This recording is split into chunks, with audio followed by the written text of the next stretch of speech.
The one to the outside, you're going to move your front foot first. It's almost as if you were coming in with like a Kizamazuki on your own. So when he comes in, I'm going like that. I want to be pretty tight to him, like my feeling is now connected. Like I'm not so far away, there's this no man's land between us. So when he comes in, I'm going to shift it. Now I feel like I got good control. Whatever I'm going to do, whether it's a punch or a takedown, my hip proximity is good for that. You understand what I'm saying? Nice. So what I'd like you to try to avoid doing is kind of stepping like that, like really reactive. Even though it's a defensive movement, it wants to feel kind of proactive, like you're a little bit in charge of what's going on, like you're really tight now here, like that thing. Second thing I would say is don't think just about dodging the technique, but changing your orientation. So if you're just dodging, what happens is you avoid getting hit, but you're really not in a very good position to make a strike of your own. In other words, right here, if I were to strike, there's nothing supporting my movement.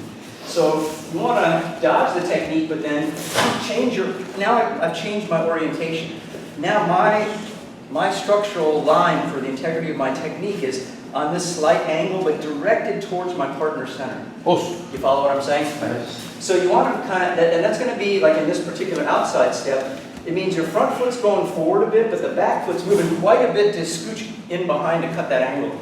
So then you end up sort of like right here. See what I'm saying? So this feels really weak to me. Like even I could punch, maybe I put my weight on it, but it still feels pretty weak. This, that's where my punch should be.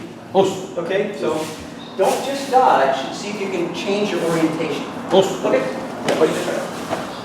It's gonna be nice and straight with the this guy's working on his punch.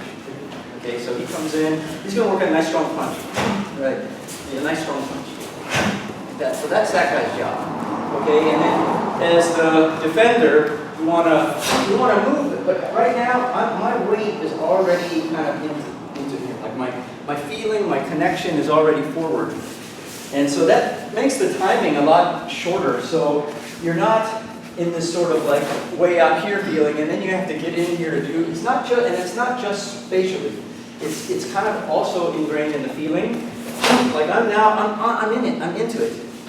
Do you see what I'm saying? Yes. And that's going to be partly a lot of different elements. It's going to be your placement of your feet. Did you cut the orientation right, or are you kind of veering off into some other direction?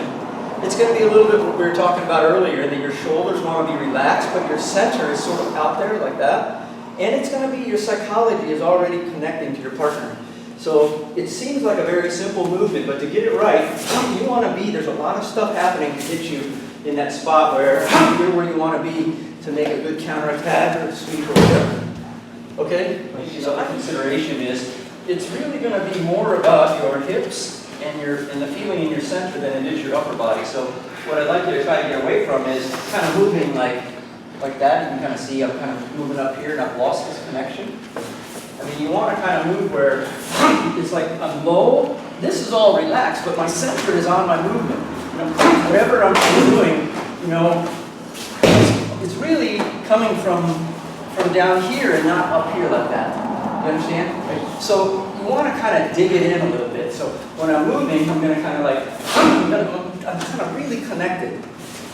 Both of them. So really like low. And then if I strike whatever, then it's my center doing the striking and not my upper body. Okay? So give that a try. But really make it happen from your center.